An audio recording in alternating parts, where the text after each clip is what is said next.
مولانا سامعین گرامی قدر، آج آپ کے سامنے دوسرے خطبے میں کچھ اہم گزارشات کو رکھنا ہے، اس لیے قدر مختصر پہلا خطبہ آپ کے سامنے رکھا ہے۔ آپ سب کے سامنے گزشتے جمعے سے آج کے جمعے تک جو ملک کے حالات میں تبدل اور تغیر آیا ہے وہ سب آپ احباب کے سامنے۔ آپ نے اپنی آنکھوں سے مشاہدہ کیا کہ ہندوستان نے ایک ڈرامہ رچایا اور اس ڈرامے کا الزام بغیر کسی تحقیق اور ثبوت کے ایک گھنٹہ بھی نہیں گزرا، پہلگام کا واقعہ ہوا، ایک گھنٹے کے اندر اندر پاکستان کے اوپر اس کا الزام لگا دیا اور پاکستان کو دھمکیاں لگانے لگا، ہم آپریشن کریں گے، یہ کریں گے، وہ کریں گے۔ اور جب آپریشن کرنے کی باری آئی تو وہ بزدل دشمن اس نے شب خون مارا، پاکستان کی فوج سے لڑنے کی ہمت نہ ہوئی، اس سے لڑنے کی جسارت نہ کی، پاکستان کے اندر نشانہ بنایا تو اسلام کے قلعوں، مساجد اور مدارس کو نشانہ بنایا اور حملہ کیا پاکستان کے سویلینز کے اوپر اور پاکستان کے بچوں کے اوپر اور پاکستان کی بچیوں کے اوپر، 7 سال کے بچوں کے اوپر، 12 13 سال کی بچیوں کو، سویلینز کو شہید کر دیا۔ انا للہ و انا الیہ راجعون۔ کیا 7 سال کا بچہ دہشت گرد ہوتا ہے؟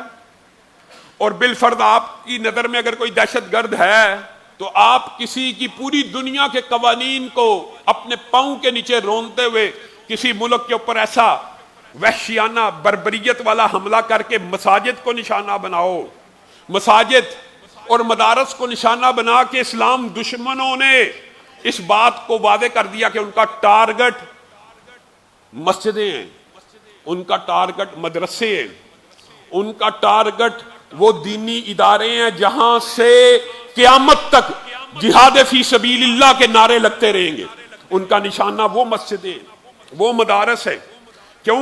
مسجدیں اور مدارس اگرچہ پاکستان قوم کی یہ ریت اور رواج ہے کہ وہ مدرسے اور مسجد کو ووٹ نہیں دیتے، لیکن اللہ کے فضل و کرم سے رہنمائی ہمیشہ مسجد کے مولوی سے لیتے ہیں، مدرسے کے عالم سے لیتے ہیں، مدرسے کے شیخ الحدیث سے لیتے ہیں۔ رہنمائی دینی ہو، دنیاوی ہو، حلال حرام کا فتویٰ ہو، یہ مسجد سے نکلتا ہے اور مدارس سے نکلتا ہے اور اسی کو ویلیڈیٹ کیا جاتا ہے اور اسی کو مانا جاتا ہے۔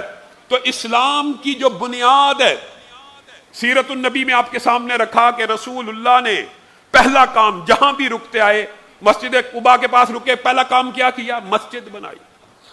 مدینہ میں آئے، پہلا کام کیا کیا؟ مسجد بنائی۔ گویا اسلام کی بنیاد مسجد ہے۔ اس بات کو ہندو اور ہندوستان کا سربراہ مودی تو سمجھتا ہے، لیکن میں اور آپ اس بات سے غافل ہیں کہ اسلام کی بنیاد مسجدیں ہیں، اسلام کے قلعے مدرسے ہیں۔ اور ایک بات میں آپ سب کے سامنے آج کچھ باتیں درد دل سے بھی کہنا چاہتا ہوں اور دست بستہ بھی کہنا چاہتا ہوں۔ ہندوستان کے مسلمانوں کو میں مخاطب آج نہیں ہونا چاہتا، جنگ کے حالات ہیں، عام دن ہو تو ان کو بتایا جائے کہ فقہ کے اندر دار الکفر، دار الاسلام اور دار الحرب کی بحثیں کیوں ہیں؟ اسی لیے ہیں جو آج آپ کا رویہ اپنے مسلمان بھائیوں کے ساتھ ہے، اسی لیے فقہ کے ابواب میں یہ بحثیں موجود ہیں۔ اور دار الکفر میں رہنے کی جو شرائط ہیں، دار الکفر میں کسی مسلمان کے رہنے کی کچھ شرائط ہیں۔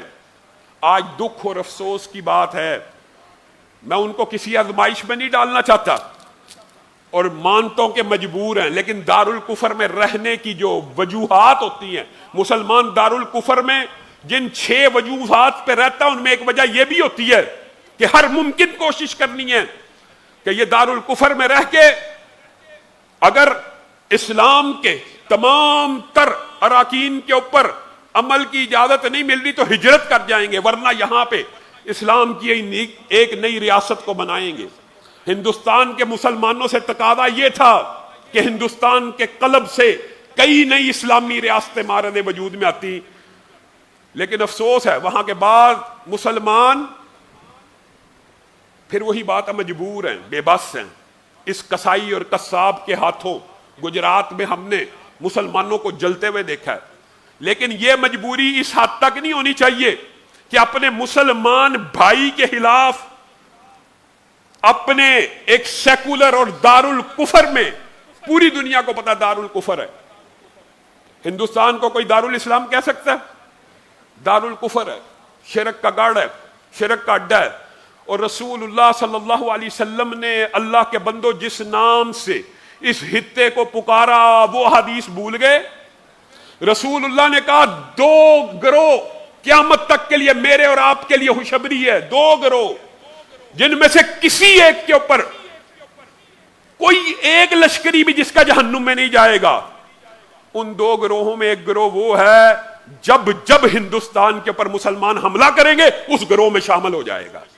غزوہ ہند، ابو ہریرہ کہتے ہیں کہ ایک غزوہ آئے گا اور جب مجھے پتا لگے گا کہ مسلمان ہندوستان کے اوپر حملہ کرنے والے ہیں تو میں اس جنگ میں شامل ہوں گا، اگر مر جاؤں گا تو جنت کے اعلیٰ درجوں میں جاؤں گا اور اگر بچ جاؤں گا تو جہنم کے عذاب سے بچ جاؤں گا۔ واحد لشکر، رسول اللہ کی زندگی میں ایسے لشکروں کا آپ کے سامنے ذکر کیا، لیکن رسول اللہ کے دنیا سے چلے جانے کے بعد وہ واحد لشکر جس کا ہر لشکری جنتی ہے، اگر شہید ہو جائے جنت میں جائے گا، شہادت نہ بھی ملے تو جہنم سے آزاد ہو جائے گا، وہ لشکر ہے جو اس شرک کے اڈے ان مندروں کے اوپر حملہ آور ہوگا۔ اور یہ ایک نہیں ہے، یہ بات بھی لوگ کہتے ہیں جی وہ تو غزوہ ہو گیا، حضرت عمر نے جسوس بھیجے تھے حضرت عثمان کے دور میں۔ وہ لشکر جو حضرت عمر کے دور میں، حضرت عثمان کے دور میں اور باضابطہ جو پہلی فتح ہوئی حضرت علی کے دور میں اس ہند کے علاقے میں، اور اس کے بعد بنو امیہ کے دور میں محمد ابن قاسم کا سارا واقعہ آپ جانتے ہیں، بھرپور طریقے سے حملہ ہوا۔ یہ سارے لشکر غزوہ ہند میں شامل ہیں، اور یہ سارے ہی نہیں شامل، سلطان محمود غزنوی جس وقت سومنات کے اوپر حملے کرتا تھا تو اپنی قوم کو یہ حدیث بیان کیا کرتا تھا کہ یہ غزوہ ہند ہے، اور غزوہ ہند ایک نہیں ہے، غزوہ ہند تب تک جاری رہے گا جب تک ہند کا نام و نشان مٹ نہیں جائے گا، اور انشاءاللہ مٹے گا تو غزوہ ہند سے مٹے گا اور مٹ جائے گا۔ اور یہ مسلمانوں کی کمزوری ہے، 1400 سال تک، آپ 1200 لگا لیں، ہندوستان کے اوپر مسلمانوں کی حکومت رہی۔ یہ جو اب برطانوی سامراج نے کسی بھی طرح ہندوستان کے اوپر ہندوؤں کی اس حکومت کو قائم کیا جو اس بنیاد پہ بنی تھی، یہ سیکولر ریاست ہے، آج متعصب ہندوؤں کا وہاں پہ اقتدار موجود ہے، ابھی بھی یہ دارالکفر نہیں ہے، اور ابھی بھی یہ غزوہ ہند نہیں ہے۔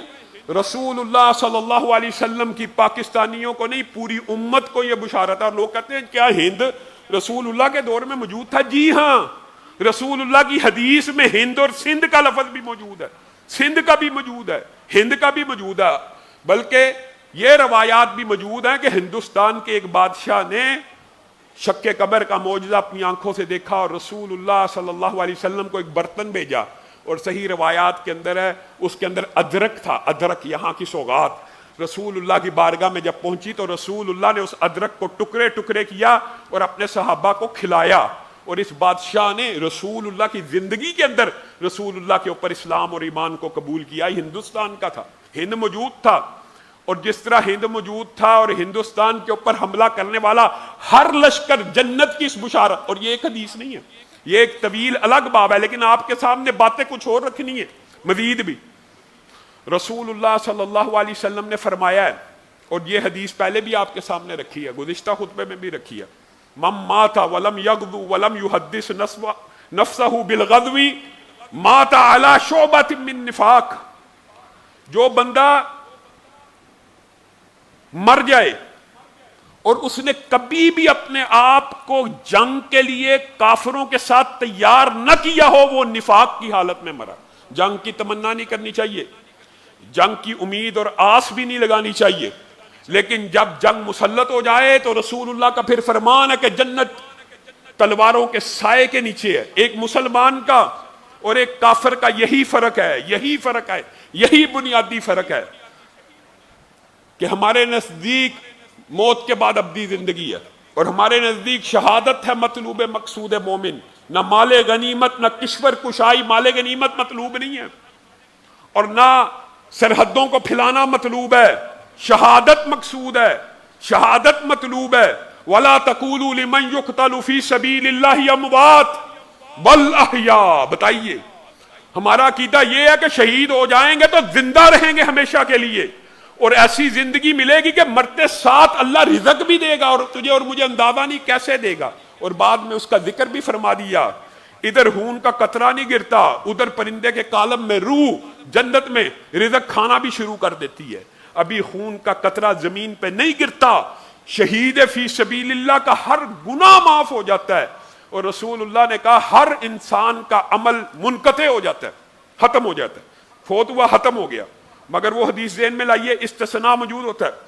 اگر اس کا بیٹا اس کے لیے دعا کر رہا ہے، اگر مال ہے، اگر اس نے کوئی نیکی کا کام چھوڑا، مسجد وغیرہ، قرآن کا نسخہ تو اس کے بچے پڑھتے ہیں یا مسجد میں نمازیں ہوتی ہیں، تو وہ صدقہ جاریہ جاری رہے گا. لیکن یہاں پہ دیکھیے کتنی عظیم حدیث ہے، کتنی عظیم، کہ ہر شخص کا عمل منقطع ہے مگر شہید فی سبیل اللہ جس حالت میں مرا ہے ہر روز وہ اجر اس کے کھاتے میں ڈلتا چلا جاتا ہے. ہر روز وہی اجر اس کو ملتا چلا جا رہا ہے اور قبر کے عذاب سے مکمل محفوظ ہو جاتا ہے. بتائیے آپ اور میں مسلمان ہیں، اور میں یہ پاکستان کے مسلمانوں کو بھی کہنا چاہتا ہوں، ہمارا طرز عمل بھی حقیقت میں یہی، آج ہم جس طرز عمل کا پوری دنیا سے مطالبہ کر رہے ہیں اور امید رکھتے ہیں کہ عرب ممالک ہمارا ساتھ دیں گے، ترکی ہمارا ساتھ دے گا، مسلمان 57 اسلامی ریاستیں ہمارا ساتھ دیں گی، چائنا جو فرینڈ آف پاکستان ہے وہ ہمارا ساتھ دیں گے، تو پھر یاد رکھیے بات تلخ ہے لیکن بات حقیقت کے اوپر مبنی ہے کہ کبھی بھی کسی بھی مسلم ریاست کا کسی بھی کافر ریاست سے ٹکراؤ ہو جائے تو کافر ریاست کا ساتھ دینا اسلام میں جائز نہیں ہے. اور یہ جائز افغانستان کے وقت بھی نہیں تھا، افغانستان کے وقت بھی نہیں تھا، اس وقت بھی چاہیے یہی تھا کہ پاکستان کے مسلمان اور دنیا بھر کے مسلمان افغانستان کا ساتھ دیتے. یہی اسلام ہے، یہی دین ہے، یہی شریعت ہے. آپ آج دیکھ لیجئے اگر وطنیت ہی سب سے بڑا بت ہے تو پھر بھارت کے مسلمانوں سے ہم یہ مطالبہ نہ کریں کہ کم از کم خاموش ہو جائیے، کم از کم غیر جانبدار ہو جائیے، کم از کم دارالکفر کے جو مسائل ہیں ان کو پڑھیے. آپ جانتے ہیں، آپ علماء ہیں، آپ کو پتہ دارالکفر میں رہنے کی شرائط کیا ہے، اور آپ کو پتہ دارالکفر میں رہتے ہوئے کسی بھی مسلمان کے خلاف آپ تلوار نہیں اٹھا سکتے. لیکن یہ بات ہمیں ہمیشہ کے لیے اپنے اوپر بھی اپلائی کرنی ہے.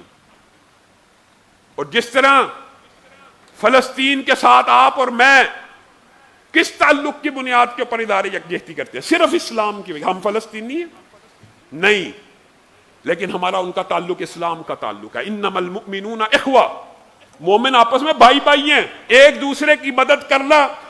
اور آج میں اور آپ تو اس بارے میں ڈسکشن کرتے تھے کہ فلسطین کیسے جائیں، اسرائیل کیسے جائیں. اللہ تعالیٰ نے آپ کو اور مجھے یہ موقع دے دیا، اسرائیل اور بھارت کو آپ کے سامنے آپ کے خطے میں لا کھڑا کیا ہے.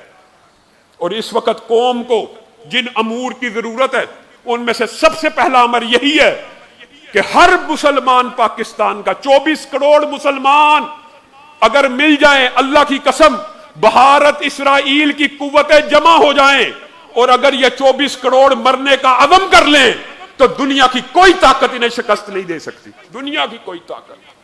یہ پہلا جذبہ جو آج پاکستان کے اندر بیدار کرنے کی ضرورت ہے. یہ 24 کروڑ فوجیوں کا ملک ہے. یہ 8-10 لاکھ کی باتیں بھارت ہمیں نہ بتلائے، ہم تمہیں بتلاتے ہیں کہ یہ 24 کے 24 کروڑ پاکستانی فوج ہیں اور پاکستانی فوج کے شانہ بشانہ لڑیں گے. ہاں ان میں سے 1%، آدھا پرسنٹ وہ مومبتی مافیا، وہ انسانی حقوق کے چیمپئن، وہ آپ کو، اب میں ان کے بارے میں کیا کہوں، حالت جنگ میں ہم، وہ این جی اوز، وہ عورت مارچ والیاں، وہ آپ کو پورے معاشرے سے غائب نظر آئیں گی اور ہو سکتا ہے اکثریت ملک سے فرار بھی ہو چکی ہو. لیکن میرا اور آپ کا خمیر اس وطن سے، اس مٹی سے اٹھا ہے، اسلام کے نام پہ بننے والے ملک کی مٹی سے اٹھا ہے. ہم اس ملک سے فرار نہیں ہوں گے، ہمارے جنازے بھی اسی وطن میں پڑھائے جائیں گے. اور ہم موت سے نہیں ڈرتے، اور بندہ مومن موت سے نہیں ڈرتا.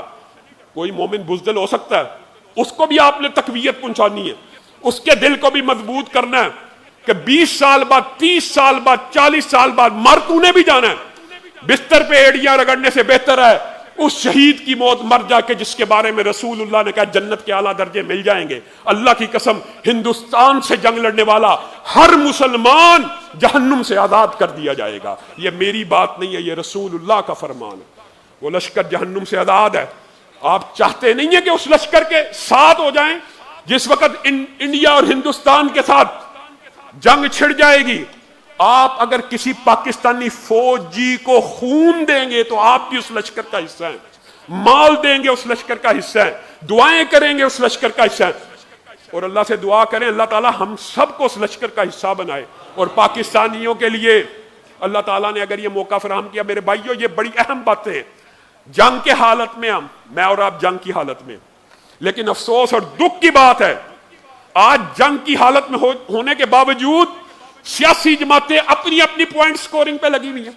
حالت جنگ میں قوم کا بیانیہ وہ ہوتا ہے جو سپہ سالار کا بیانیہ ہوتا ہے۔ پہلی بات یہ بھی یاد رکھ لیجئے، جمہوری ملک ہے، سیاسی جماعتوں کا اختلاف موجود ہے، لیکن یہ اختلاف سوشل میڈیا کے اوپر اس انداز میں پیش کرنا یہ بڑا رقیق ہے اور بڑی دکھ دینے والی پوسٹیں لوگ ہمیں سینڈ کرتے ہیں کہ یہ دیکھیں جی یہ پی ٹی آئی کے لوگ یہ کہہ رہے ہیں، یہ دیکھیں جی نون لیگ کے لوگ یہ کہہ رہے ہیں۔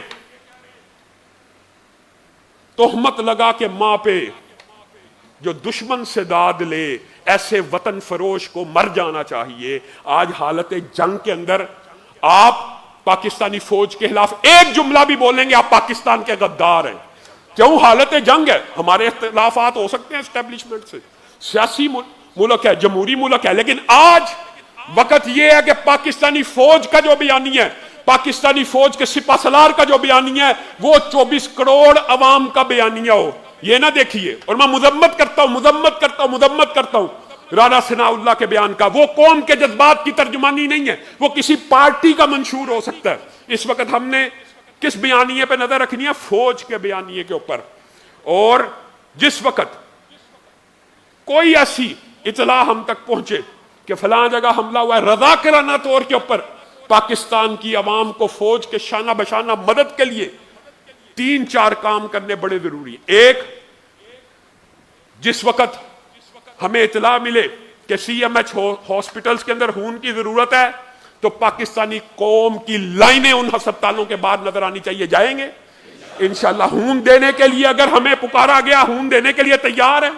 اور پھر رضاکارانہ طور کے اوپر یہ جو فیک نیوز، فیک خبریں، اللہ معاف کرے انڈین میڈیا کا بھی بندہ کیا کہہ سکتا ہے، وہ تو انہوں نے اپنے بحری جہاز لاہور کی بندرگاہ پہ کھڑے کر دیے۔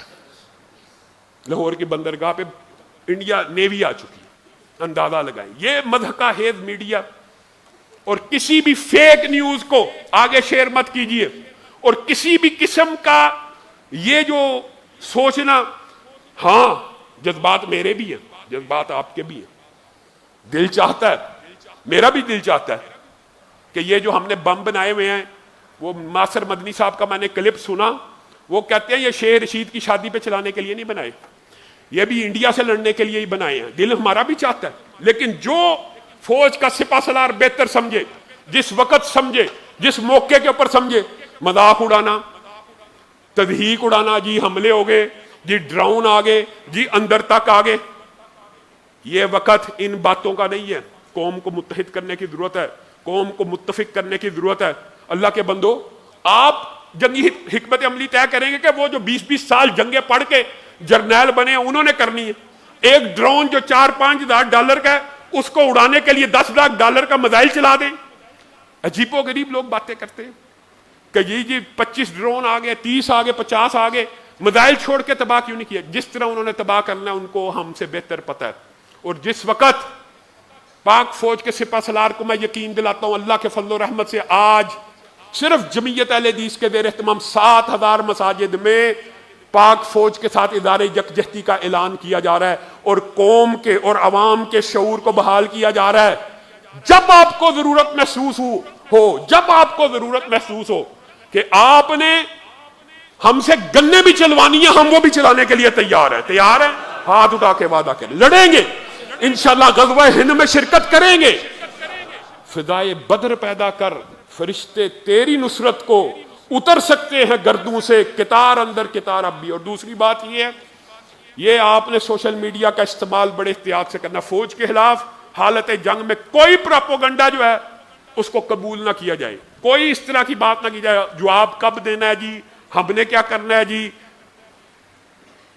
بیان آ چکا ہے کہ جب ہم جواب دیں گے پوری دنیا کو پتہ چل جائے گا، اور جب جواب دیا جا رہا ہے یہ بھی ہو سکتا ہے جنگی حکمت عملی ہو کہ جواب دیا جا رہا ہو، مجھے اور آپ کو نہ پتہ ہو۔ آپ نے حکمت عملی جنگی تیار نہیں کرنی، آپ نے فوج کا ساتھ دینا۔ اور انشاءاللہ اس ادارے یکجہتی کا اظہار جمعے کے بعد آپ سب ساتھیوں نے باہر روڈ کے اوپر کھڑے ہو کے فوج کے ساتھ، پاکستان کے ساتھ، اسلام کے ساتھ اظہار یکجہتی کے نعرے کو بلند کرنا۔ انشاءاللہ نماز جمعہ کے بعد جو بربریت اور وحشت ناک حملے میں شہداء ہوئے ہیں ہمارے، انشاءاللہ ان کے لیے غائبانہ نماز جنازہ کا اہتمام کیا جائے گا۔ 35 کے قریب پاکستانی سویلین ابھی تک شہید ہو چکے ہیں، انا للہ و انا الیہ راجعون۔ ان سب کا غائبانہ نماز جنازہ انشاءاللہ نماز کے بعد ادا کیا جائے گا۔ اور معاشی طور کے اوپر بھی اگر پاکستانی فوج کو ضرورت پڑے،